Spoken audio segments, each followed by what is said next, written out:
Oggi ti mostro 3 modi diversi per riutilizzare per Natale la carta dei cornetti, cioè l'incarto del cono gelato confezionato.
Se ti piacciono tutorial come questo, ti ricordo che puoi iscriverti adesso al mio canale cliccando su iscriviti e sulla campanella per non perderti nessuno dei prossimi video. Tu avevi mai pensato di riutilizzare l'incarto del conigelato? Fammelo sapere nei commenti e se questo video ti è piaciuto potresti condividerlo sui social e lasciarmi il tuo like. Io ti ringrazio fin da ora.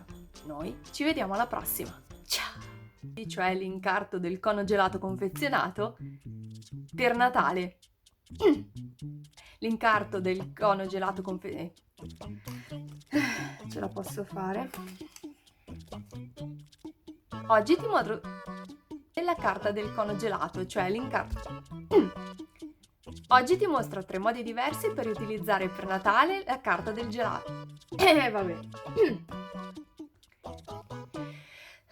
Tu avevi mai pensato?